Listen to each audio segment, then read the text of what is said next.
De même, je vous le dis, il y aura plus de joie dans le ciel pour un seul pécheur qui se répand.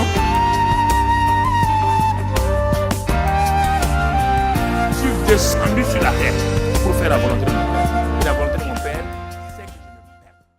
Quelle grâce pour nous que d'avoir un si merveilleux Père. Nous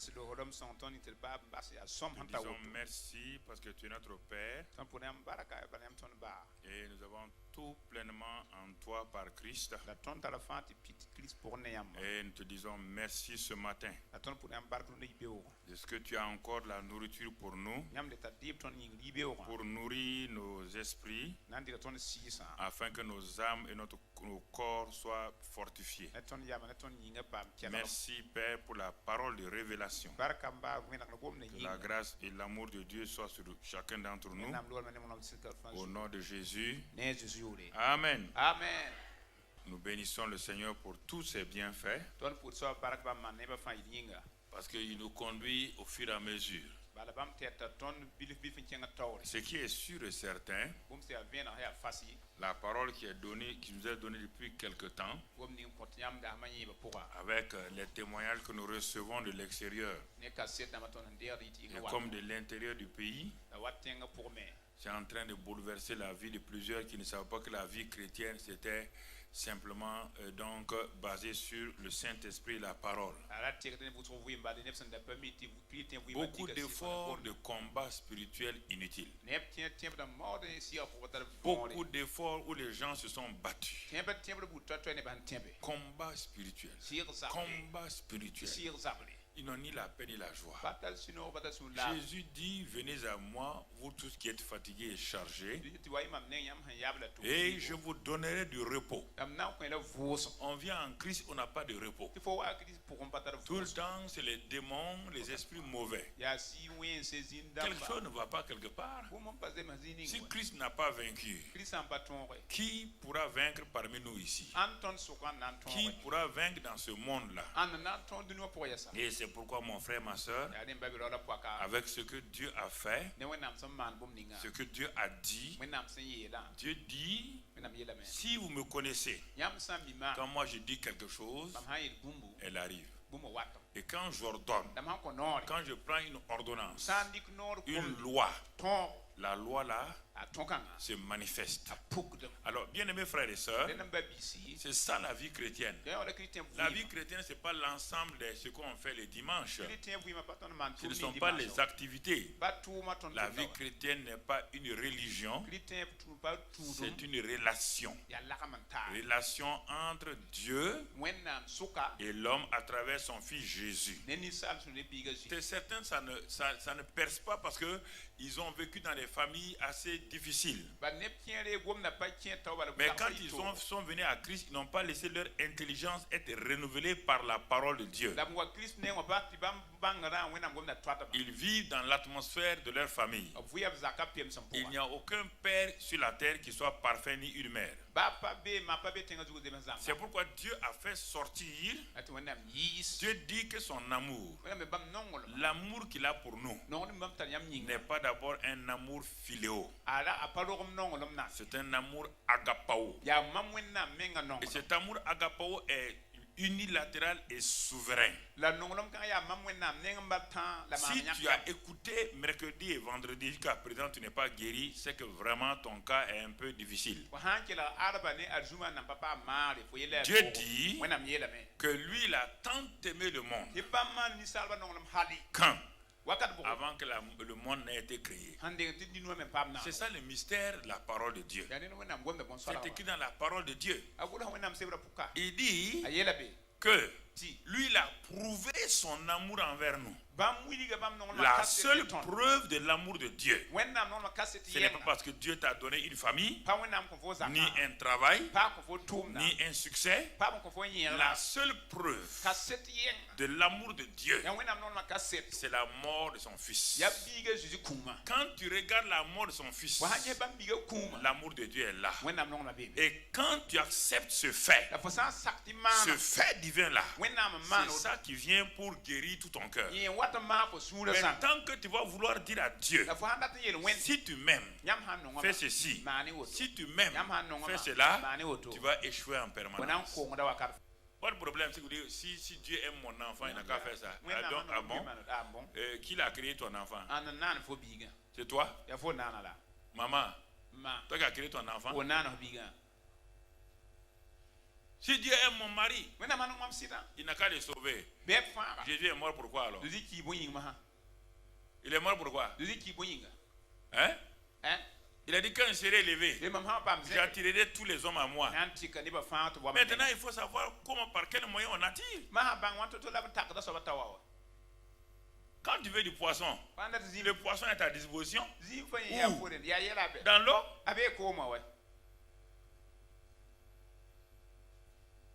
Mais le poisson est à la disposition de tout le monde.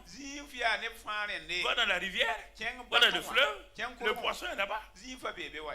Ce n'est pas quand tu vas aller au fleuve que Dieu va créer le poisson. Le poisson est à ta disposition. Mais il te faut quoi? Un hameçon. Simplement. Dieu a tout fini. Qu'est-ce qu'il te faut? La foi pour saisir la chose. Un point, c'est fini. Vous voulez que Dieu fasse quoi? Le christianisme dans le monde aujourd'hui est faible à cause de ça.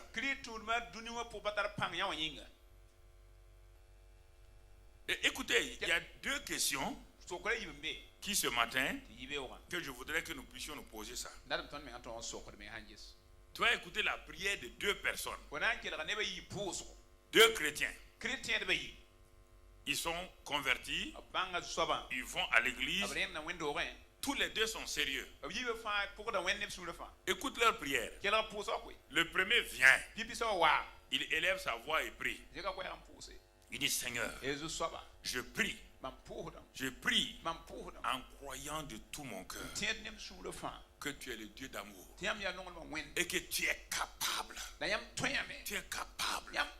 de me protéger, de protéger ma famille. Tu es capable de donner du succès à mes enfants. Tu es capable de me délivrer des démons. Seigneur, oh je le crois. Tu es capable de me bénir. Tu es capable de me rendre prospère. Oh merci Seigneur. Je sais que tu le fais. Je sais que tu es fidèle. C'est au nom de Jésus que j'ai prié. Lui il s'en va. Le deuxième chrétien vient. Il dit Père, je te rends grâce car je me repose sur le fait de l'œuvre achevée de Christ. Et je sais que par cette œuvre achevée là, tu m'as béni de toutes les bénédictions. Tu m'as déjà guéri, tu m'as délivré, tu m'as rendu prospère. Seigneur, je te rends grâce. Parmi les deux prières là, quelle est la prière que Dieu accepte? Oui, parce que vous avez été enseigné maintenant.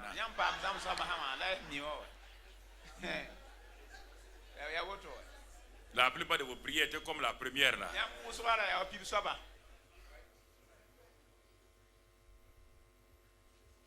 Comment vous allez demander à Dieu de faire quelque chose qu'il a déjà fait? Vous commencez à vous réveiller. Comment vous demandez à quelqu'un de vous bénir quand il vous a déjà béni? Et c'est ça des luttes inutiles. Des dénominations entières sont dans le combat spirituel. Combat spirituel. Des milliers de gens, ils ne savent pas qu'ils sont dans l'erreur. Et ils sont convaincus, leurs responsables sont convaincus qu'il faut aller sur telle montagne là. Il y a telle montagne là. Il faut aller prier ici. Il faut aller prier là. Ils ne savent pas que Christ a fini. Et ça amène la dépression. Ça amène la dépression. Comme ils ne seront pas exaucés, ils sont frustrés.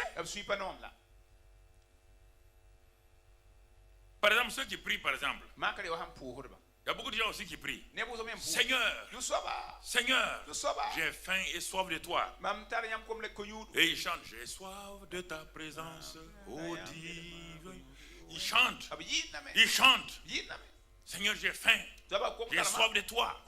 David a dit dans le psaume 42 qu'il a soif de toi. Dans le psaume 63, qu'il te cherche. Seigneur, je suis vide. J'ai faim et soif de toi.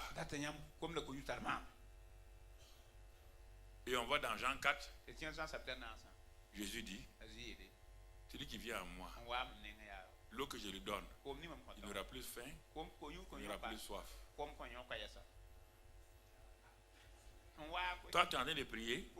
Jésus te dit, il a dit à la Samaritaine là, qui avait faim et soif. Elle ne connaissait pas Jésus. Elle avait faim et soif. Quand elle a connu Jésus là, est-ce qu'elle avait faim et soif encore? Mais pourquoi vous continuez à prier des prières anti-bibliques? Va plus loin encore. Dans Jean 6, qu'est-ce qu'il a dit? Il dit, je suis le pain de vie.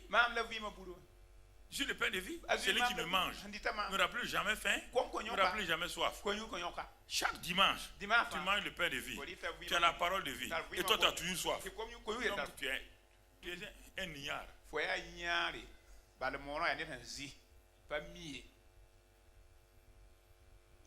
Les intercesseurs là, vous menez les gens dans l'erreur totale. Oh, on a soif de toi. Mais Jésus dit, la Samaritaine est venue au puits. Mais je vous ai enseigné, vous ne comprenez pas. J'ai pris cet exemple là, car les gens de l'Ancien Testament passaient le temps à dire, oh Dieu, nous avons faim de toi. David a dit, il a faim et soif. Mon âme te cherche dans le désert. Mon esprit te cherche au-dedans de moi. J'ai soif. Mon père et moi, nous avons fait exprès pour prendre une femme qui avait faim et soif parce qu'elle ne nous connaissait pas. Et on est parti la rencontrer dans un puits. Le puits, c'est le symbole de la soif et de tout. Donc on est parti le rencontrer là-bas. Elle avait faim et soif de Dieu, mais elle connaissait les choses religieuses. Elle connaissait le Messie qui doit, elle entendait pas du Messie qui doit venir. Elle savait qu'on adore ici à Jérusalem, qu'on adore sur les montagnes. Elle savait tout ça. Elle savait que c'est le puits de Jacob. Mais elle avait toujours soif.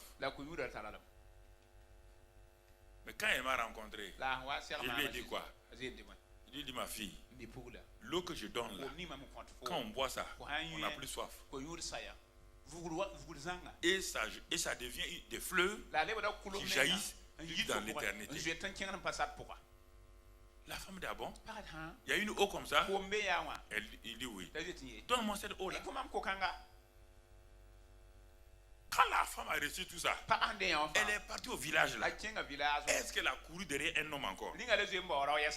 Hein? Elle est partie appeler qui maintenant? Les hommes pour venir à qui?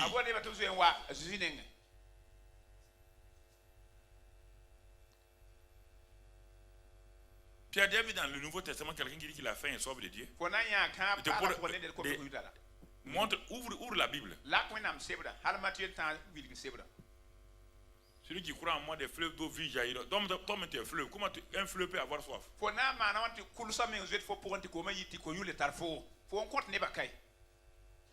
C'est vous qui abreuvez les gens. C'est vous qui abreuvez les gens. Les fleuves d'eau vie jaillissent de votre cœur. Et vous dites, j'ai faim et soif. Comment un fleuve peut-il avoir faim et soif? C'est le manque de compréhension de la parole de Dieu. Et vous êtes en train de jeûner et prier. Jeûner et prier, on dit, mais c'est quoi? J'ai soif de Dieu. J'ai faim de Dieu. Mais Dieu est en toi. Qu'est-ce que le Saint-Esprit fait en toi? Comment quelqu'un peut avoir le Saint-Esprit? Et les fleuves d'eau vive coulent du Saint-Esprit. Et il a faim et soif de Dieu. De quel Dieu? De quel Dieu? L'ignorance détruit mon peuple à travers le monde. Partout c'est ça. Le réveil en toi. Tu as vu Jésus faire quel réveil? Là où il allait là. C'est ça le réveil. Vous parlez du mouvement de l'eau. Le mouvement de l'eau à la piscine de Bethesda n'est pas un réveil. C'est un mouvement de l'eau. Vous aimez ça? Quand Jésus est arrivé à ce lieu de réveil là, l'eau a fait quoi? L'eau a cessé de se mouvoir. Les gens ont dit au revoir. Le patron est venu, nous on est parti. Mais quand il a guéri les gens, est-ce que les gens aimaient ça? Il a guéri quelqu'un, personne ne lui a dit guéris-nous. Tout le monde veut des choses spectaculaires. Maintenant je viens, il fait bouger l'eau. C'est un spectacle. Même si on n'est pas guéri, on va assister au spectacle. Le divin médecin vient, il peut guérir tous les malades. Personne ne s'intéresse à lui. Voici la misère des chrétiens du monde entier. Européens, Africains, Américains, Asiatiques, c'est le problème. C'est la misère. Jésus est en eux. Les fleuves d'eau sont en eux. La piscine est en eux. Le puits est en eux. Tout est en eux. Et ils sont en train de chercher une paix. C'est ça qui amène la drogue. C'est ça qui amène l'alcool. C'est ça qui amène les plaisirs. Quand on n'est pas satisfait, la présence de Dieu en nous, on cherche autre chose pour compenser. C'est ça qui fait que tu cours derrière l'argent, derrière la renommée. Tu n'es pas satisfait. Va en prison. Demande aux prisonniers. Qu'est-ce qui les amène en prison? C'est cette soif-là. Ils sont insatisfaits. Sois insatisfait. Pourquoi tu cours à gauche, à droite? Tu es insatisfait. Insatisfait. De quoi tu as soif? Parce que tu ne réalises pas qui est en toi. Comment quelqu'un qui a une source en lui en train de courir pour aller à une fontaine? C'est anachronique. Vous ne prenez pas le temps pour laisser le Saint-Esprit lui laisser le temps de faire jaillir ses fleuves. Vous avez remplacé la communion avec le Saint-Esprit avec vos activités. Les activités épuisent les gens. Les activités, ça bouffe ton énergie et ta vigueur. Et tu n'es pas renouvelé. C'est ça, frère. La vie chrétienne, mon frère, ce n'est pas une vie du désert où tu as ton petit bidon d'eau à accrocher et tu as des oasis. Quand tu arrives aux oasis, tu es content. Après encore, tu reprends le voyage au prochain oasis, en train de peiner. Quand je vais arriver au prochain oasis, à une prochaine visitation de Dieu. Nous disons c'est sur la visitation divine. Mais en réalité, Dieu n'est pas en train de nous visiter. Il a fait de nous sa demeure. Il n'est pas un visiteur du jour. Il est l'hôte de la maison. Il n'est pas un visiteur. Jésus n'est pas un visiteur. Non. Il est l'hôte. C'est lui qui loge dans la maison. Alors donc tu comprends? C'est deux questions dont tu comprends. Seigneur, je sais que tu es capable. Ils sont tombés ça. Il y a un seul gars qui a dit ça. C'est le lépreux. Je sais que tu peux. Si tu veux. En dehors de lui, personne n'a dit ça. Ils ne connaissaient pas Dieu. Parce qu'on leur avait dit que les lépreux ne doivent pas s'approcher. Si tu le veux, tu peux.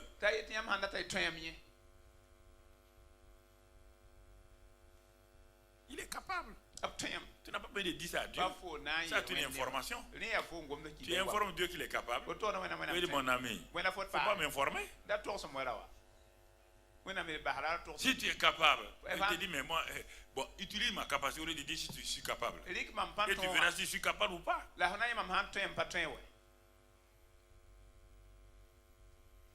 C'est pourquoi partout dans le monde, là, quand je regarde les gens, la dépression, des enfants de 10 ans, dépression.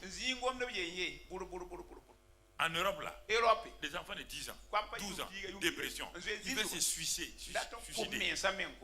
Ils ont l'argent, ils ont la nourriture, ils ont la bonne santé, ils ont des hôpitaux, ils ont tout, mais ils veulent mourir.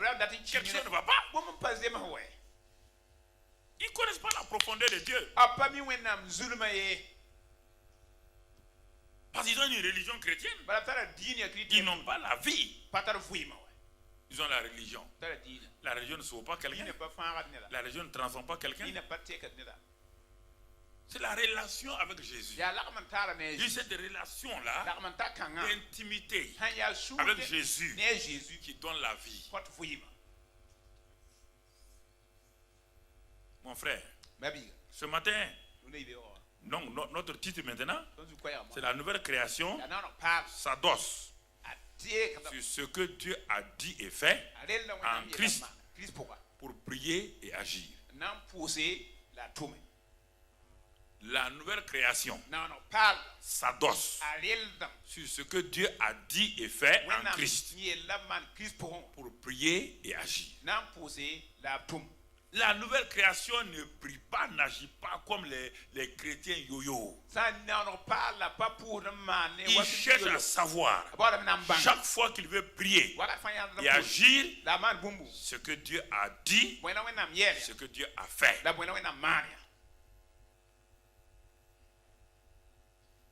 La nouvelle création, c'est-à-dire le chrétien qui dit qu'il est né de nouveau. Je ne parle pas des chrétiens dénominationnels. Des gens qui sont nés dans le christianisme, ils ne sont pas chrétiens. Non. Non, mon ami. Il y a beaucoup d'arbres dans la rivière, mais ils ne sont pas des caïmans.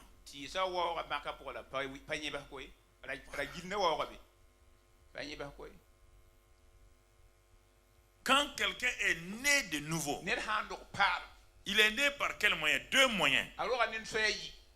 Et ce sont ces deux moyens qui vont le faire grandir. La Bible dit que quand on est né de nouveau, il y a deux agents qui ont fait que nous sommes nés de nouveau.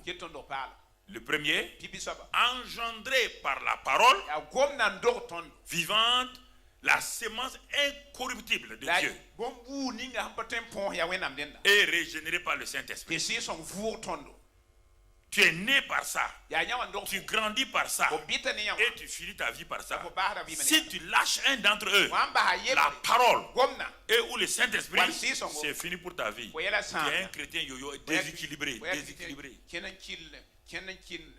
Engendré par la parole, Paul le dit et Pierre le dit, par la sémence vivante et incorruptible, et régénéré par le Saint-Esprit. Donc ton esprit devient vivant. Et le Saint-Esprit vient vivre dans ton esprit. Et tu commences par là. Et tu avances maintenant. Et quand tu avances, mon frère, tu vas voir ce que Dieu va faire. Nous revenons sur le livre de Gédéon. Ça fait 2-3 semaines qu'on est dessus. Dans l'Ancien Testament, parce que je prends l'Ancien Testament pour aller tout dans le Nouveau Testament. Dans le livre de Juges. Dans le livre de Juges 6, verset 12. L'ange de l'Éternel apparut à Gédéon et lui dit: l'Éternel est avec toi, vaillant héros. Je reprends, avant de continuer, je te reprends ça. Quand tu lis, toi tu lis ça rapidement. Mais on te dit que ce Gédéon-là, qui était-il? Gédéon est l'échantillon de la jeunesse de son temps. Et la jeunesse de son temps se posait des questions sur la réalité de Dieu.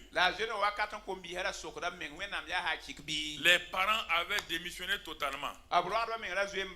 Les parents étaient liés au passé, disant oui, Au temps de Moïse, il y a eu ça.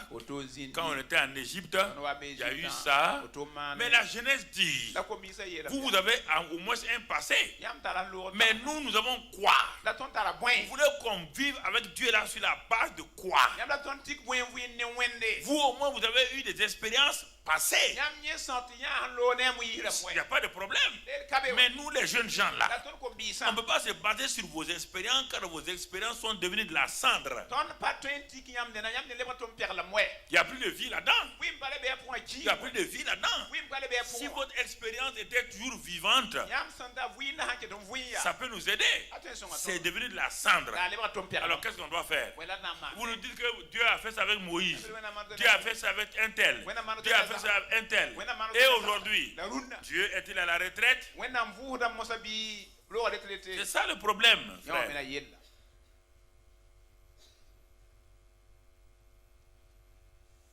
Il était tellement culpabilisé, complexé, donc rempli de peur. À tel point quand ils récoltaient tous, ils s'en vont, ils cachaient leur récolte dans des cavernes. Qui? Le peuple de Dieu. Réfléchis à ta vie. Dans quelle caverne tu te caches? Quelle caverne? Tu te caches? Caverne de la peur. Caverne de quoi? De la timidité. Caverne de la culpabilité. Du rejet. On m'a rejeté. Mes parents m'ont rejeté. Tu es encore dans ces cavernes-là. Tu n'es pas sorti encore. À mon enfance, on m'a fait ça. Tu es dans ça. Tu n'es pas encore sorti. Donc tu n'as pas rencontré le Dieu vivant. Tu ne l'as pas rencontré. Comment on peut rencontrer le Dieu vivant dans les cavernes de rejet? Caverne de la culpabilité, pourquoi? En vertu de quoi? Il était dans ces cavernes-là.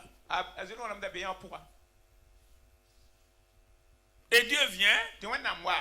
Il lui dit, salut, salut. L'Éternel est avec toi, vaillant héros. Vaillant héros. Mais, écoutez, l'homme n'a rien fait. Un héros selon le monde, surtout vaillant héros. Vous comprenez? C'est un homme qui a fait des exploits. C'est un homme qui a sauvé son pays ou qui a sauvé des gens. C'est un héros national. Comme les grands soldats, les Napoléons, des gens qui ont fait des grandes batailles. On les appelle les héros. Et on dresse des statues pour eux. Mais voici un homme qui n'a rien fait, qui est peureux, qui se cache dans les cavernes. C'est ça votre problème. C'est ça votre situation que vous ne voulez pas accepter. Et Dieu vient, il te regarde. Toi le peureux, la peureuse, la rejetée, la culpabilisée, la timide, celle qui pense qu'elle n'est rien. Dieu dit, tu es un vaillant héros. Pourquoi? Parce que lui-même est avec toi.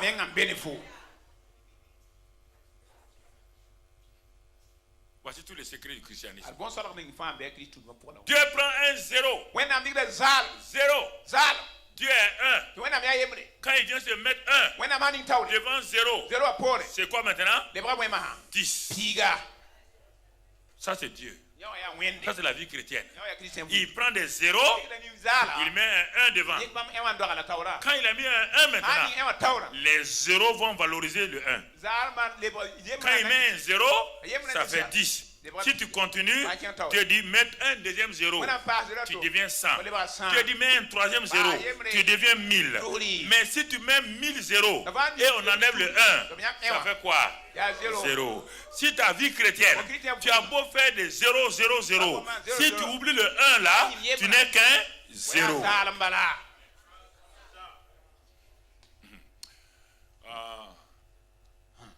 Dieu est en train de vous enseigner. Gédéon. Il dit vaillant héros. Parce que je suis avec toi. Je suis avec toi. Tu comprends? Le verset 14. Qu'est-ce que le 14 dit? Et Gédéon a voulu parler. Dieu n'a pas écouté. L'Éternel se tourna vers lui et dit, va avec cette force que tu as.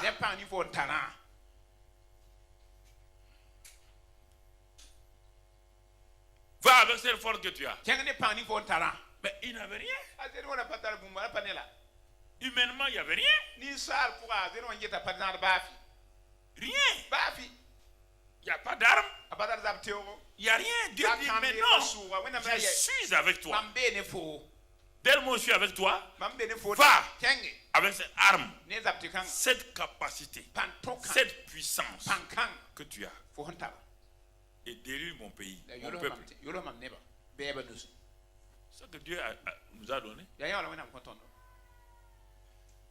C'est ça que Dieu nous a donné. Frères et sœurs. Dieu nous dit à nous la nouvelle création. Romains 8, 37. Romains 8, 37. Qu'est-ce que Dieu nous dit? Ça c'est, il dit pour nous, dans toutes ces choses-là, les choses qui ont été citées avant, c'est-à-dire on a vu la nudité, la guerre, tout ça. Dans toutes ces choses, nous sommes plus que vainqueurs par celui qui nous a aimés. Et là aussi, toi, tout à l'heure, comme Gédéon, tu commences à dire, mais où est-ce que je suis plus que vainqueur? On dit à quelqu'un vaillant héros. Il n'a jamais combattu. Le secret, Dieu est avec toi. Le même Dieu se tourne vers toi. 3000 ans plus tard, il se tourne vers toi. Il dit, tu es plus que vainqueur par celui qui t'a aimé. Pas celui qui va t'aimer. Il t'a aimé. Il t'a rendu plus que vainqueur. Et là, tu vas aller prier. Tu vas aller prier pourquoi? Ta prière c'est pour dire quoi? Seigneur, rends-moi capable. Ou bien ta prière là, c'est pour rendre grâce à Dieu parce qu'il t'a rendu capable. Voilà le problème maintenant. Il t'a rendu capable. 2 Pierre 1, 3. Il t'a rendu capable comment? Comme sa divine puissance nous a donné tout ce qui contribue à la vie et à la piété. Sa divine puissance nous a tout donné. Tout.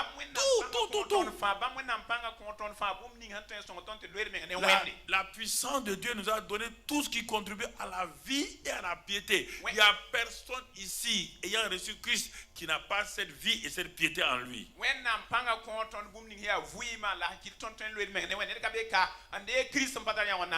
Au moyen de la connaissance, vous voyez bien, de celui qui nous a appelés par sa propre gloire et par sa vertu. Et sa gloire et sa vertu, regarde la suite, lesquelles nous assurent de sa part les plus grandes et plus précieuses promesses. Dans quel but? Afin que par elles, vous deveniez participants de la nature divine. Participants de la nature divine. En fuyant la corruption qui existe dans le monde par la convoitise. Sa puissance nous donne tout ce qui contribue à la vie et à la piété. Pour que nous soyons quoi? Participants de sa nature divine. Et quand nous comprenons ça, maintenant, tout cela va faire quoi? Va nous permettre de donner dos à la corruption, aux choses qui sont anormales. Voilà tous les secrets de la vie chrétienne. Voilà tous les secrets de la vie chrétienne. Mon frère, ma soeur, la vie chrétienne s'adosse sur ce que Dieu a déjà dit et fait. Non sur ce que je vais faire. La vie chrétienne s'adosse sur l'œuvre achevée de Christ. L'œuvre achevée de Christ. Premièrement, la croix. Je suis réconcilié. Satan est défait. Je suis mort là-bas. Premier élément. Ensuite, l'ensevelissement et le séjour des morts. Et après, la résurrection. Jésus est ressuscité le premier-né d'entre les morts, le premier-né d'entre les morts, afin de commencer une nouvelle génération d'hommes. Par sa mort à la croix de Calvaire, il a mis fin à la génération d'Adam. La nature adamique a été crucifiée.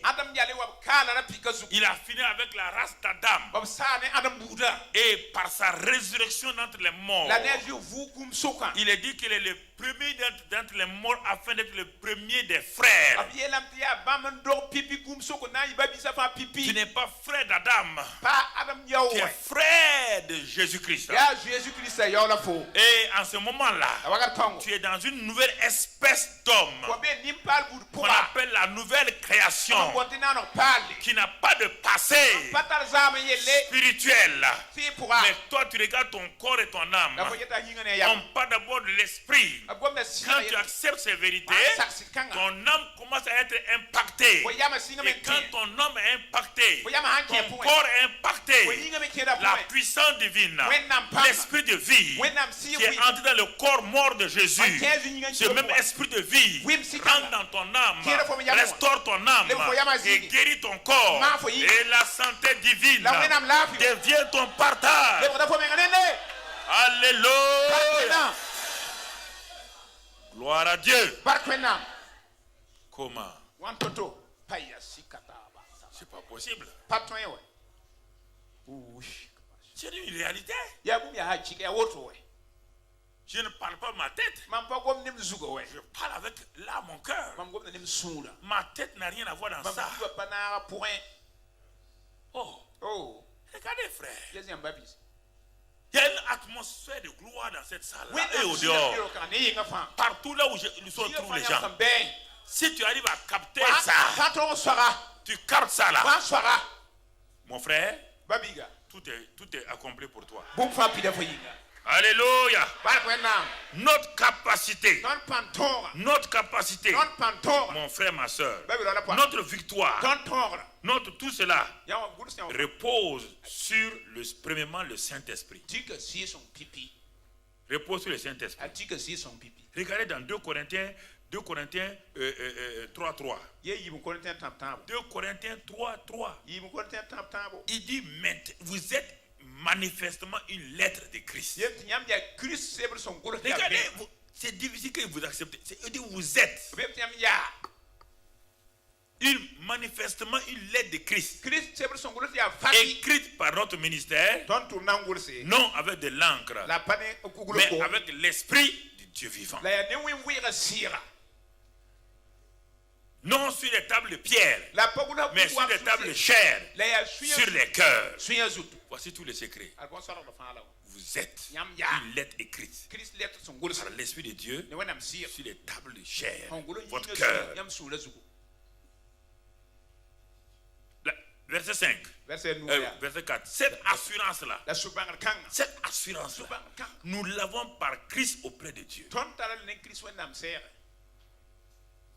Ne venez pas pour chercher les choses avec Dieu. Ce qui fait que vous souffrez, vous êtes à la recherche de ce que Dieu a dit, que ça, ces choses-là vous accompagnent.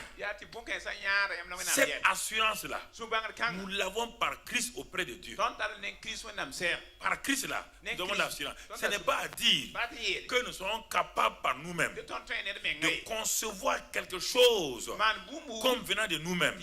Notre capacité, au contraire, vient de Dieu. Dis, ma capacité vient de Dieu. Elle ne vient pas de moi-même. Quand on parle, ça vient de Dieu là. Il nous a aussi rendu capables d'être ministres d'une nouvelle alliance. Et tu vas voir, quand on dit Dieu là, c'est quel Dieu? Non selon la lettre, mais par qui? L'esprit. Car la lettre tue, mais l'esprit vivifie.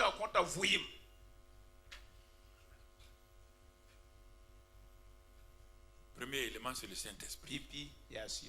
Le Saint-Esprit, mon frère, quand le Saint-Esprit est à l'œuvre, allons au verset 17. Qu'est-ce qu'il va faire? Le Saint-Esprit, quand il va commencer à te façonner. Or, le Seigneur, c'est l'Esprit. Les gens ne savent pas. Jésus est Seigneur et Sauveur. Hein? Sauveur et Seigneur. Pour le salut, la réconciliation et la résurrection. Mais il a laissé la place à un autre Seigneur. Qui s'appelle qui? Si tu ne crois pas, va dans Jean 14, tu vas trouver. Il dit, je vais vous donner un autre allos parakletos. Allos parakletos. Un autre consolateur comme moi. Vous m'appelez consolateur, mais je vous donne un autre consolateur. Vous m'appelez Seigneur, je vais vous laisser un autre Seigneur. Il dit, or le Seigneur, c'est l'Esprit. Actuellement là, le Seigneur là, c'est l'Esprit. Et là où est l'Esprit du Seigneur, écoute, là où est l'Esprit, où on donne la place à l'Esprit Saint, là est à quoi? La liberté. Jésus l'avait dit dans Jean 3. Il a dit à Nicodème, il dit, là où il y a l'Esprit, c'est la liberté. L'Esprit souffle comme le vent. Tu ne sais d'où il vient, tu ne sais où il va. C'est ça le Saint-Esprit. Il est libre. Et il t'amène dans la liberté des enfants de Dieu. Alléluia. Il t'amène dans la liberté des enfants de Dieu. Oublie tes petits problèmes, je veux ça, je veux ça. Laisse d'abord que l'Esprit t'amène. Il a des plus grandes choses, mon frère, que ce que toi tu veux. C'est ça. Il a des plus grandes choses que tu veux. Et il dit en ce moment-là, si tu laisses ça, regarde ce qu'il va faire encore. Nous tous, le visage découvert, ça veut dire que nous tous qui avons cru en Christ, nous avons le visage découvert. Nous contemplons comme dans un miroir la gloire du Seigneur. Nous sommes transformés en la même image, de gloire en gloire, comme par le Seigneur, l'Esprit, qui nous transforme. Saint-Esprit. Il utilise quoi? La parole. Mais si toi tu ne veux pas la parole de Dieu, je ne parle pas des petits messages WhatsAppiens. Messages WhatsAppiens, je ne parle pas de ça. La parole de Dieu. Le Saint-Esprit prend la parole esprit, et il te transforme. Il te métamorphose. Transformé, métamorphosé. Il produit le processus de métamorphose en toi. Parce que tu as accepté qu'il soit Seigneur de ta vie. Et quand il est Seigneur de ta vie, tu donnes la première place à la parole. Quand tu te lèves le matin, tu tiens la parole. Tu dis, quelle est ma nourriture? La parole de Dieu est ma nourriture. La parole, quelle est ma nourriture?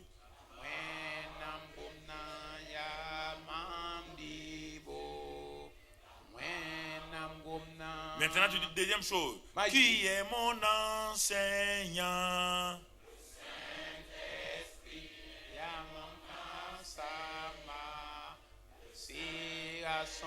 Et tu vois, ma nourriture, c'est la parole. Mon enseignant, c'est le Saint-Esprit. Comment je peux échouer? Alléluia.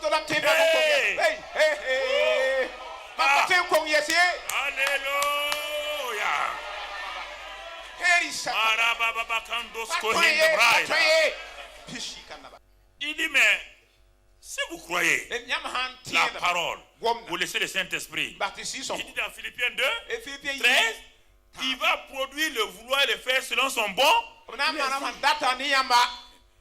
Quel plaisir Dieu a quand tu laisses la parole, le Saint-Esprit. mon frère, il va te donner plus. Plus.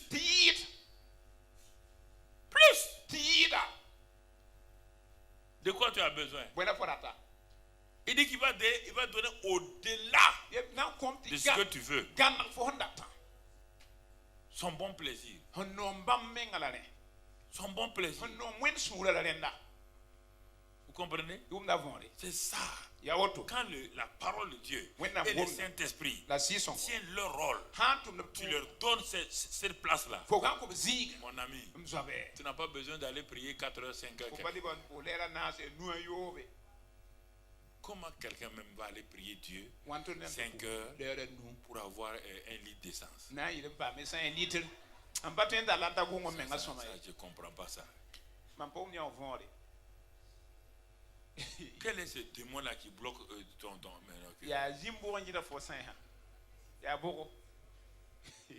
pour connaître la vraie puissance de Dieu. C'est pas quand il a ressuscité Lazare. Là, Jésus il a débloqué devant le tombeau de Lazare là, tout juste une parole. Lazare sort. Ça, c'est pas la puissance. Ce n'est pas parce qu'il a marché sur l'eau. Pour connaître la vraie puissance de Dieu. Écoute-moi, la vraie puissance de Dieu, c'est quand Jésus est mort, Satan a pris son âme, à le mettre dans l'enfer. Et il a assiégé tout l'enfer avec tous ses démons.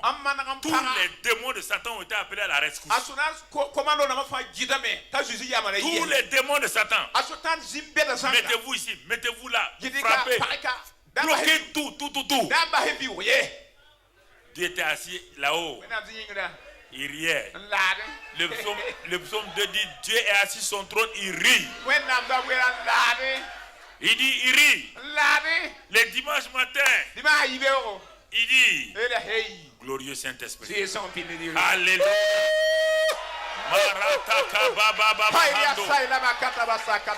Glorieux Saint-Esprit. Descends maintenant. Alléluia. Les démons ont tout fait. Ils ont dit, chef, il y a un feu ici. Il y a une puissance ici. Satan dit, tenez. Dit, chef, on ne peut plus tenir. On ne peut plus tenir. On ne peut plus tenir. Quelqu'un est en train de pénétrer l'enfer. On ne peut plus fermer la porte. Il a dit, ouvrez vos portes du tombeau. Jésus. Et brusquement, tout est cassé. Et le Saint-Esprit a dit, Seigneur, sortons. Ils sont sortis. Jésus a dit, donne-moi la clé de la mort et du séjour des morts. Il est parti avec ça. Alors, cette puissance-là, cette puissance de la résurrection qui est en toi là, est-ce que quelque chose peut lui résister?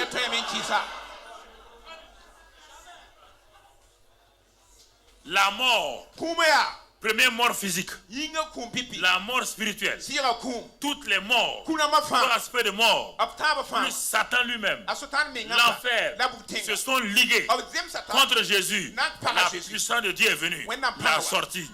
Quel est le problème que toi tu as, qui est aussi fort que ces 4 choses-là? Et cette puissance de la résurrection est en toi. Elle est en toi. Assois-toi, mon ami. Alléluia. Oh. Alléluia. Cette puissance de la résurrection est en toi. Dis, elle est en moi. Je marche avec cette puissance-là. Je vis dans cette puissance-là. Seigneur, merci ce matin pour ta grâce et ton amour. Alléluia. Et cette parole-là pénètre en toi et le Saint-Esprit agit. Et le Saint-Esprit se manifeste. Alors regardons. Quand l'œuvre achevée de Christ a été accomplie, regardez son fruit. Quel est le fruit de l'œuvre achevée de Christ?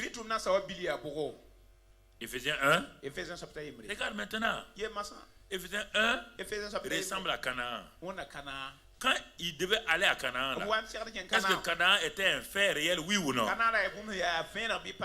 Tout ce que Dieu a dit à Abraham, a dit à Isaac, a dit à Jacob, a dit à Moïse et a dit à Josué, est-ce qu'ils ont trouvé Canaan là textuellement comme Dieu a dit oui ou non? Mais pourquoi ils n'ont pas pu prendre Canaan? Voilà le vrai problème. Canaan n'était pas une promesse, Canaan était un fait.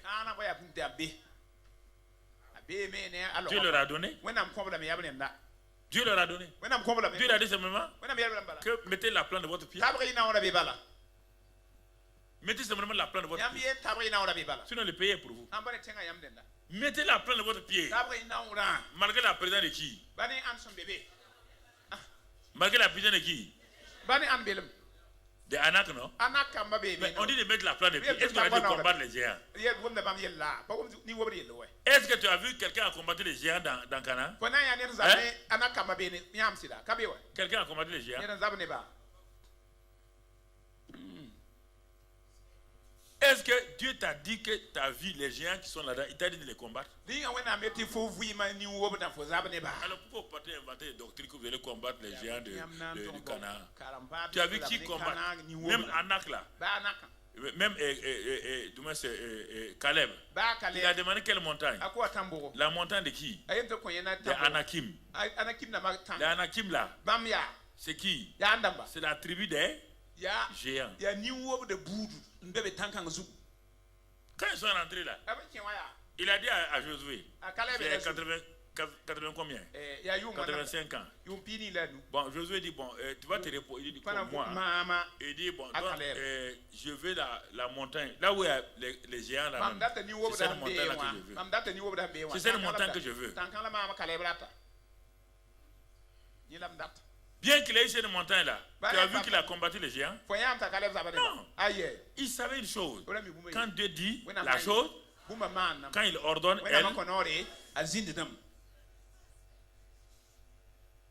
comment ils ont fait pour... Mais, regarde bien. Ça c'est pour eux. Pour nous, notre Canaan c'est Ephésiens 1. Regarde bien. Lisons Ephésiens 1 verset 3. Tu vas voir ton Canaan. Béni soit Dieu le Père notre Seigneur Jésus-Christ, qui nous a bénis de toutes sortes de bénédictions dans les lieux spirituels en Christ. Il nous a déjà bénis de quoi? Canaan était rempli de quoi?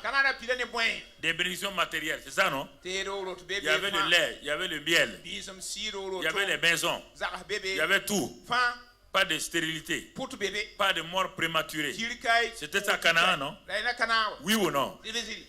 Deutéronome 8, Exode 23, pas de femmes qui avortent. Tout ça c'était Canaan. Et ils sont partis. Leur ignorance a fait que plusieurs n'ont pas pu bénéficier de Canaan. Dieu vient avec nous. Il dit, vous aussi vous avez un Canaan. Tout est déjà fini. Vous êtes déjà bénis de toute bénédiction spirituelle dans le lieu céleste en Christ. Vous êtes déjà bénis. Verset qui suit. 1. En lui, Dieu, en Christ, Dieu vous a élu avant la fondation du...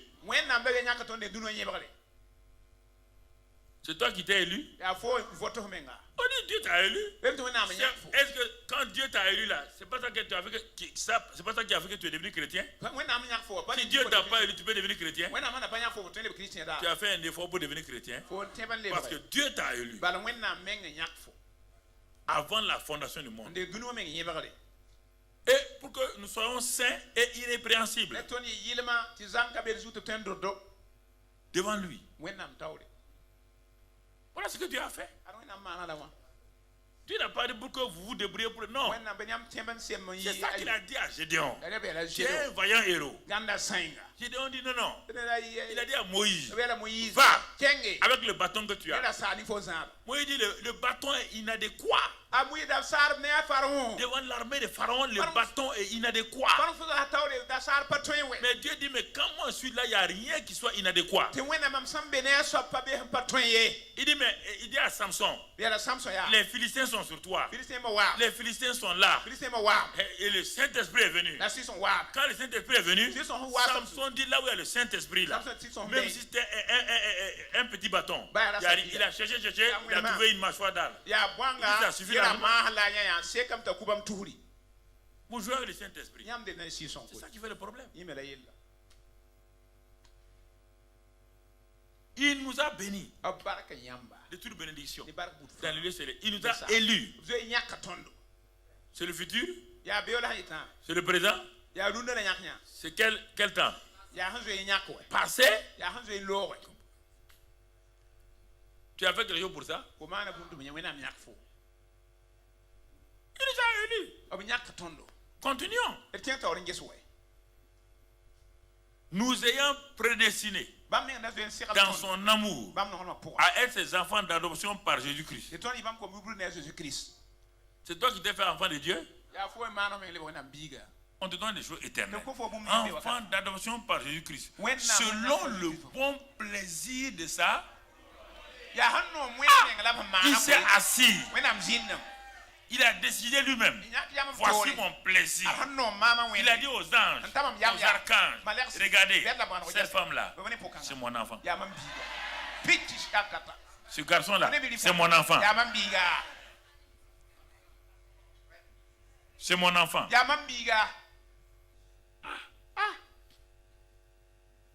Tu t'imagines? Tu es né quelque part en brousse. On dit bon, on ne sait même pas. Tu es le fils de qui? Et tu grandis comme ça. Les gens disent bon, on ne sait pas. On ne sait pas vraiment cet enfant vient d'où. Et puis un jour, le plus grand roi, le grand roi du pays dit vraiment, j'ai un enfant là. Il ne sait pas. Il a disparu. On le cherche. Et là où on vient te trouver dans ta case ronde. Ça fait 2 jours que tu n'as pas mangé. On dit c'est toi qu'on cherche. C'est pourquoi on me cherche. Tu es le prince héritier. Dans un premier temps, non, dans un premier temps tu le vois comme ça. Premier temps tu dis voilà, ça n'est assez maintenant. Vous m'avez insulté, vous m'avez maltraité. Maintenant, ça suffit de vous moquer de moi. Ça suffit. Mais on vient vous prendre. On vient vous prendre. Et on vous amène au palais. Et vous dites tout ça c'est du théâtre. Est-ce que vous êtes fille du roi, oui ou non? Vous avez un problème où? Votre? Bon, quand vous allez commencer à vivre dans le palais, et les gens vous appellent prince, régulièrement, ça va commencer à faire quoi? Ça va commencer à faire quoi? C'est ça, frère et sœurs. C'est ça qui vous arrive. Quand Dieu dit quelque chose, vous retournez à vos misères. Vous retournez à vos échecs. Vous retournez à vos faillites. Vous retournez à vos faiblesses. Vous retournez aux choses que vous avez faites. Dieu dit, je t'ai élu. Avant la fondation du monde. Avant que tu n'aies posé aucun acte, je te connaissais déjà.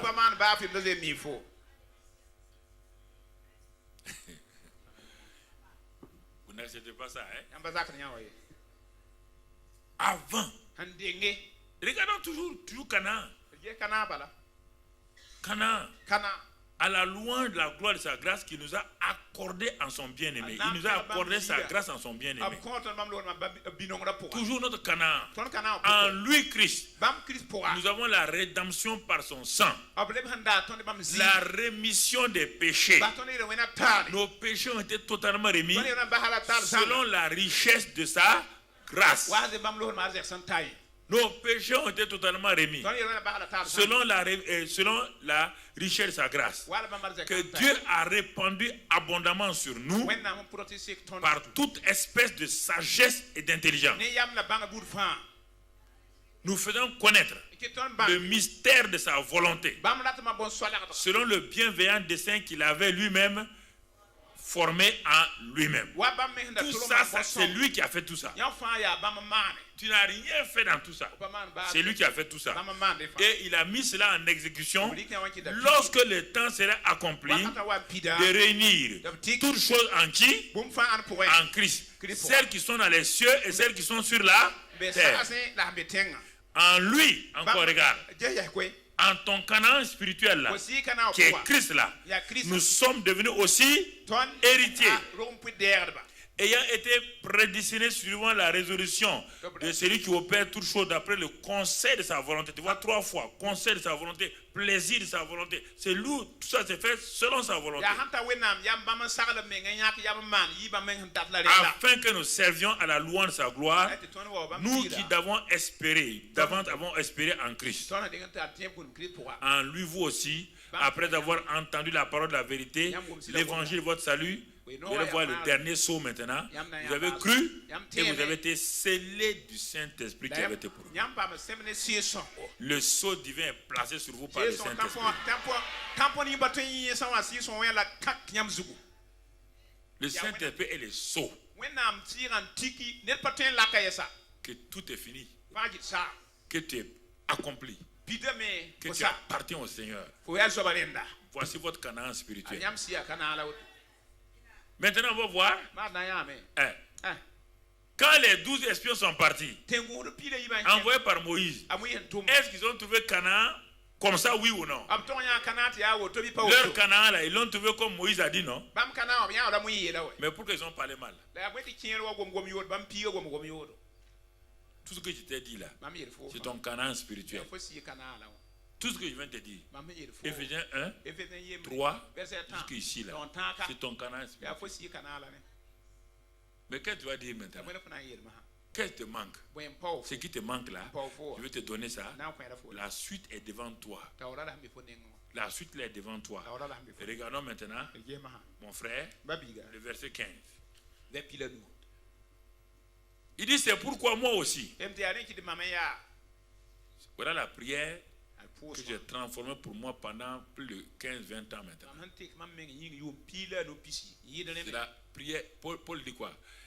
Moi aussi, ayant entendu parler de votre foi au Seigneur Jésus-Christ et de votre charité pour tous les saints. Regardez bien ce que Paul dit. Il y a 2 choses que j'ai vues chez vous. 2 choses que j'ai vues chez vous. Première chose, votre foi au Seigneur et votre amour pour tous les saints. Ah, vous êtes de bons chrétiens, vous avez la foi et vous avez l'amour pour les gens. Il y a beaucoup de chrétiens comme ça. Mais ce que je constate, c'est qu'il vous manque la réalité. Quelle réalité? De tout ce que je viens de dire là. Et Paul dit maintenant, il va faire quoi? Il dit, il va prier. Il va prier. Quelle est la prière de Paul? Pour que les Éphésiens comprennent que Éphésiens 1, 3 jusqu'à Éphésiens 1, 14 là, c'est déjà fait. Mais qu'ils comprennent quoi? Il dit, je ne sais de rendre grâce pour vous, faisant mention de vous dans mes prières. Qu'est-ce qu'il dit? Ah oui, que Dieu vous rende capable. Non, non. Afin que le Dieu, notre Seigneur Jésus-Christ, le Père de gloire, vous fasse quoi? Vous donne un esprit de sagesse et de révélation dans ça. La connaissance de tout ce que Dieu a déjà quoi? Tout ce que Dieu a déjà quoi? Pas autre chose. Vous entendez? Il a fait quoi? Il nous a bénis. Il nous a élus. Il nous a pardonné. Il a remis nos péchés. Il nous a scellés. Je prie que vous ayez cette révélation-là. Et que cette connaissance-là soit en vous. C'est déjà là, et que vous sachiez, Regarde maintenant, il dit, et qu'il illumine les yeux de votre cœur. D'abord la pensée, vos yeux spirituels, que vous puissiez voir, et que vous sachiez quelle est l'espérance qui s'attend à son appel, et quelle est la richesse de la gloire de son héritage qui réserve aux la richesse de sa gloire. Christ en vous, l'espérance de la gloire, c'est en vous là. Il y a une richesse dans ça. Il dit, j'ai pris pour que vos yeux s'ouvrent sur ça. Et quel est envers nous qui croyons l'infinie grandeur de sa puissance. Je prie pour que vous puissiez savoir, reconnaître la grandeur de la puissance de la résurrection qui se manifestant avec efficacité par la vertu de sa force. Et là, cette vertu, cette puissance-là, il l'a déployée en Christ, en le ressuscitant des morts. Ce que vous cherchez là, Dieu vous l'a donné. Et quelle est sa preuve? C'est la même puissance là que Dieu a utilisée pour ressusciter Christ d'entre les morts. Et ensuite pour le faire asseoir à sa droite dans les lieux célestes où il doit faire asseoir aussi. Au-dessus de quoi? Regardez votre position. Votre position. Vous êtes au-dessus de quoi? Tout quoi?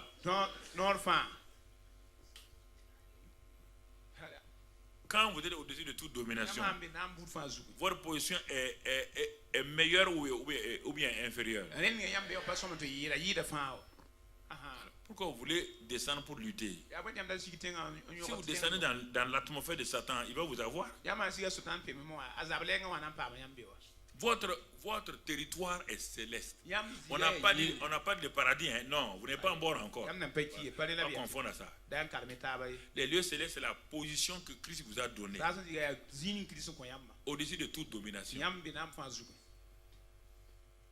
Donc ce qu'on dit dans Ephésiens 6 là, les dominations qu'on voit, Dieu dit non. Je vous parle du combat, mais je vous dis ici que vous êtes au-dessus. Les armes que vous devez utiliser là, c'est pour verser l'huile chaude là sur la tête de Satan et ses démons. Vous êtes dans les lieux célestes. Lui est dans le deuxième ciel. Mais si vous voulez descendre sur la terre pour combattre en haut, qui est vainqueur? Si vous n'êtes que des charnels, des terrestres, vous voulez être sur la terre, lui il est dans le deuxième ciel. Si vous combattez, qui va être vainqueur? C'est lui. Mais si vous prenez votre position, qui est vainqueur maintenant? C'est vous. C'est par la foi qu'on est là-bas. Dieu nous a placés là-bas. Ah, je ne sens pas. Tu n'as pas besoin de sentir. Vaillant héros. Ses muscles ne sont pas développés d'un seul coup. Il n'est pas devenu Hercule. Non. C'est même toujours le même Gédéon là. C'est le même Gédéon. C'est le même Moïse là. Avec un bâton. C'est pourquoi quand Pharaon l'avait dit, hey, Moïse, tu es revenu, non? Ah non, Moïse ne jouait pas. Il n'est pas revenu. Dieu a dit, je te fais Dieu pour Aaron. Et ensuite, plus tard, je te fais Dieu pour qui même? Pharaon. Donc Moïse est rentré chez Pharaon comme quoi? Est-ce que Pharaon peut vaincre Dieu? Tu as vu Moïse avoir peur de Pharaon? Tu as vu avoir peur de ces magiciens? Quand il faisait les miracles, quand il a dit à son prophète là, Aaron, fais les miracles, Moïse était arrêté. Quand Moïse a fait les miracles, Aaron a fait les miracles, et que les magiciens ont fait, est-ce que Moïse a eu peur? Est-ce que Dieu a peur? Quand Dieu dit t'envoie vers les sorciers et que les sorciers fassent des choses contre toi, est-ce que Dieu tremble? Si Moïse que Dieu a fait l'honneur d'être Dieu pour chose et lui il ne tremble pas, pourquoi le Dieu du ciel va trembler?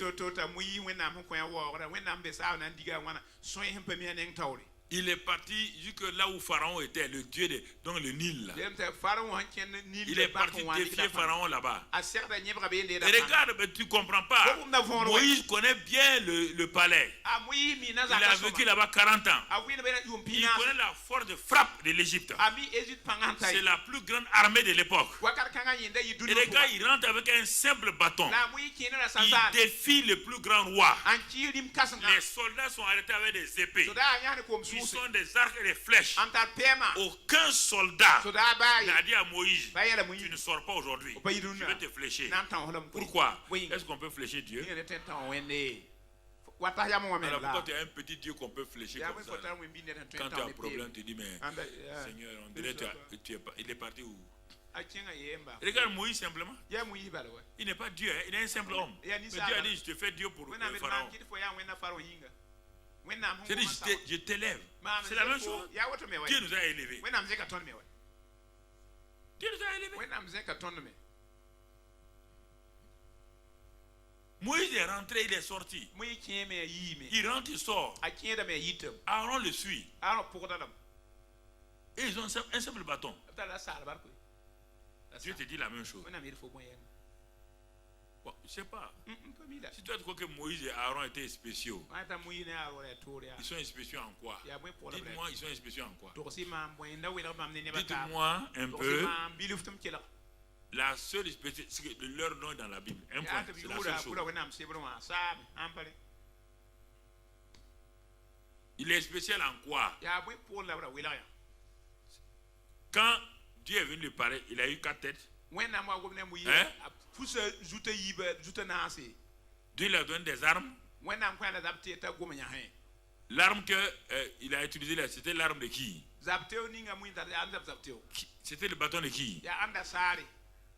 Un bâton est venu du ciel. C'est le même bâton de Moïse qu'il utilisait en tant que berger. Le problème, vous n'arrivez pas à croire ce que Dieu a dit.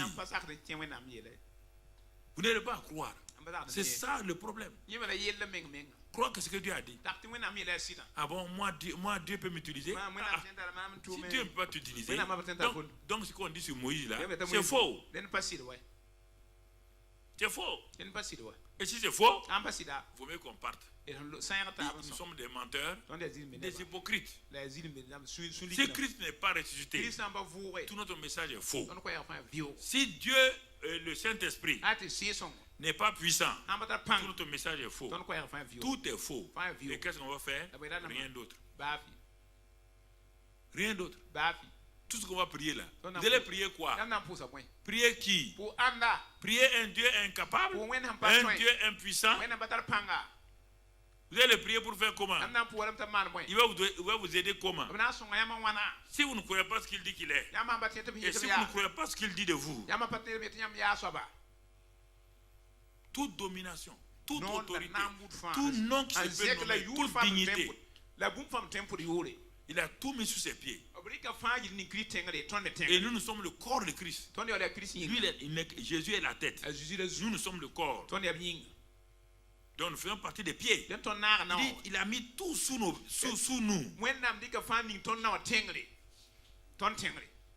Regarde autre chose, Colossiens 2. Ils n'ont pas ça. Colossiens 2. Colossiens 2, versets 2 et 3. Regarde. Il dit, quand Christ est en nous, regarde bien. Quand Christ est en nous, il dit, afin qu'ils aient le cœur, je veux en effet que vous sachiez combien est grand le combat que je soutiens pour vous. Et pour ceux qui sont à Laodicée. Et pour tous ceux qui n'ont pas vu mon visage en la chair. Afin qu'ils aient le cœur rempli de consolation. Qu'ils soient unis dans l'amour. Et enrichis d'une pleine intelligence. Pour connaître le mystère de Dieu. Savoir Christ. Tout le mystère de Dieu. C'est Christ. Il n'y a pas autre chose. Tant que tu ne vas pas voir Christ tel qu'il est là, Christ, c'est loin de Dieu. C'est-à-dire, on parle du Saint-Esprit, c'est ça. C'est-à-dire, Jésus qui a été élevé dans sa position céleste. On n'a pas dit Jésus, on dit Christ. Tout le mystère de Dieu, c'est Christ. Et ce Christ-là, regarde ce qu'il est. Mystère dans lequel sont cachés. Écoutez, tous les trésors de la sagesse et de la connaissance, on dit science ici, de la connaissance. En Christ, il y a quoi? Tous les trésors de la sagesse et de la science. Va au verset 9. Verset 9. C'est Christ, regarde très bien. Il y a tous les trésors cachés en lui. Le verset 9 maintenant. Verset 9. Verset 9. Car en ce Christ-là habite corporellement toute la plénitude de la divinité. Tous les trésors sont en lui. La plénitude de la divinité est en lui. Écoute-moi très bien. Et on te dit que ce Christ-là, il est en toi. Et regarde maintenant. Comme il est en toi. Verset 10 dit quoi? Vous avez tout pleinement en lui, qui est le chef de toute domination et de toute autorité. Vous avez tout en lui. Tout. Votre faiblesse là, c'est votre incrédulité. Non. Non, non. Allez-y prier comme vous voulez. Si vous refusez ça là, allez prier comme vous voulez. Vous ne reconnaissez pas la seigneurie du Saint-Esprit. Vous ne reconnaissez pas la seigneurie de la parole de Dieu. Vous allez faire quoi? Rien. Rien. Absolument rien. Voici tout le message. Tout le secret est là. Il n'y a pas à dire on va faire ça. Quand tu pries en rendant grâce. Tu pries en bénissant le Seigneur. Tu ne pries pas pour avoir des choses. Pour avoir lesquelles? Lesquelles? La guérison est en lui. La sainteté est en lui. Tu as déjà tout en lui. Par la foi, tu extrais ces choses-là et tu les rends réelles. Tout ça, c'est dans l'esprit. Ton esprit qui est là, tout est tenu là-bas. Transforme-les par la foi et rends-les visibles maintenant. C'est fini. Rends-les visibles. Rends-les visibles. C'est pourquoi il faut prier beaucoup en langue. La prière valable là, la prière supérieure là, c'est la prière en langue. Pas aller passer ton temps à dire Dieu donne-moi ça, donne-moi ça, donne-moi ça, et tu sors frustré. Prie en langue. Tu exposes le problème en français, en moré, tu dis voilà le sujet. Et tu commences à prier en langue. Il n'est pas de 10 minutes, 15 minutes. Non. 1 heure, 2 heures, 3 heures.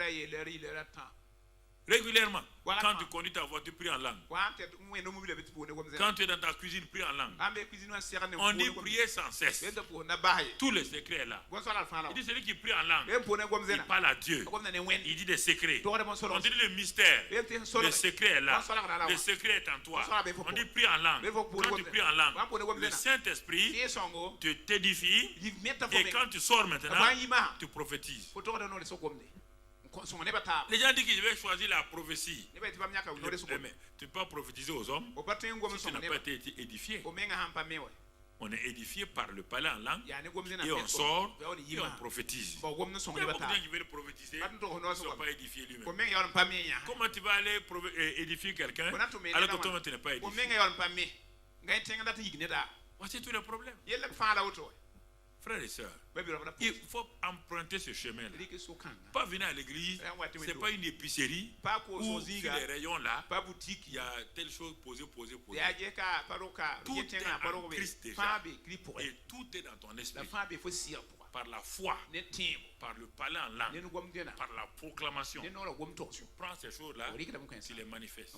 C'est pourquoi, quand il dit d'imposer les mains aux malades, c'est par la foi. C'est-à-dire que Dieu dit, la guérison est en toi. La puissance de guérison est en toi. Pour ta main sur cet homme-là, et proclame, laisse Dieu agir. Laisse Dieu agir. C'est des secrets comme ça. Dis la chose. Il dit sème. Isaac, sème. Toi, tu n'as qu'à faire seulement. Fais. Ce qu'il a dit là. Fais-le. Remplissez tous les vases. Cuisez. Allez montrer au maître de cérémonie. Ce qu'il a dit là, c'est ça qu'il faut faire. Il n'y a pas de temps. On n'a pas ceci, on n'a pas cela. Tout ce qui est visible a été fait par l'invisible. Hébreux 11, versets 2 et 3. Tout le visible là, que tu vois là a été fait à partir de l'invisible. Et c'est pourquoi je te laisse la prière finale dans Colossiens 1, Colossiens 1, verset 9 à 11. Ce verset-là, ce passage, je le connais par cœur, je le cite partout il y a longtemps, très longtemps. Mais je l'ai transformé en prière personnelle. C'est le même Paul encore. Il a prié pour les Éphésiens de l'autre côté. Quant aux Colossiens, il prie pour eux.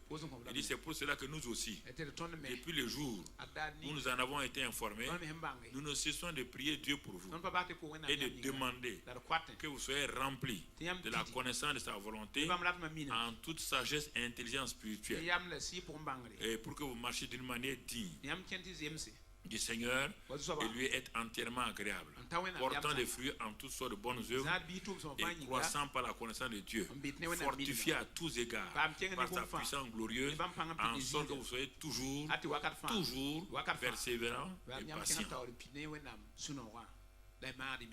Quand j'ai fini de prier, c'est ça que dit Seigneur. Remplis-moi de la connaissance de ta volonté en toute sagesse et intelligence spirituelle, pour que je marche d'une manière digne de toi et que tu sois entièrement agréable, portant des fruits en toutes sortes de bonnes œuvres et croissant par ta puissance de gloire, fortifié à tous égards par ta puissance glorieuse, en sorte que je sois toujours avec joie, persévérant, patient. Remplis-moi, illumine les yeux de mon cœur. Donne-moi, Seigneur, de connaître. Illumine les yeux de mon cœur, que la sagesse, que je sache que moi-même je suis, le Saint-Esprit est à moi et que les bénédictions de Dieu sont à moi. Je suis assis dans les lieux célestes. Voilà comment je prie. Alléluia. Ce matin-là, il est ici, il a tout, la guérison, la vie abondante, la sanctification, tout ce que tu veux là est déjà dans ton esprit. Et le Saint-Esprit dit, pourquoi tu n'ouvres pas ta bouche pour réclamer, proclamer ce dont tu as besoin? Ce n'est pas ailleurs, tout est en toi déjà, tout est en toi. Quand Dieu voulait créer la terre, il n'a pas emprunté quelque chose sur Satan. Tout était en Dieu. Les poissons étaient en lui, dans sa parole. L'herbe était dans sa parole. Tout était en lui. Et il les a sortis un à une. La lumière était en lui. Tout était en lui. Alors c'est pourquoi le Seigneur te dit, il a mis tout en toi. Pourquoi tu ne vas pas parler ce matin? Pourquoi tu ne dis pas que la puissance de la résurrection qui est en toi là manifeste telle chose maintenant? Ramène à la vie telle chose. La puissance de la résurrection est en toi. La puissance de la résurrection est en toi. La puissance de la résurrection est en toi. Elle est en toi. Et elle attend que tu parles. Elle attend que tu agisses. La puissance de la résurrection est en toi. Parle sur ton corps. La puissance de la résurrection qui a donné la vie au corps de Jésus, elle est là pour guérir ton corps. Proclame que la guérison est en moi. Que la bonne santé est mon héritage. Tu es hérité, parle. Que l'enfantement est mon héritage. Parle. Que le mariage est mon héritage. Parle. Que le succès à l'examen est mon héritage. Dieu ne veut pas que j'échoue. Le succès est mon héritage. Toutes ces choses sont en toi déjà. La victoire est mon héritage. Je suis plus que vainqueur. Je suis plus que vainqueur. Je suis plus que vainqueur. Tout Canaan spirituel est à moi. Tout est à moi. La victoire est à moi. Le succès est à moi. Tout est à moi. Merci Seigneur. Merci pour ta grâce. Merci pour ta fidélité. Merci pour tous tes bienfaits. Sois béni et sois loué. Car j'ai tout. Je puis tout par Christ. Je puis tout par Christ qui me fortifie. Je puis tout. Je puis tout par Christ qui me fortifie. Merci Seigneur. Sois béni et soit loué au nom de Christ Jésus. Amen, amen et amen.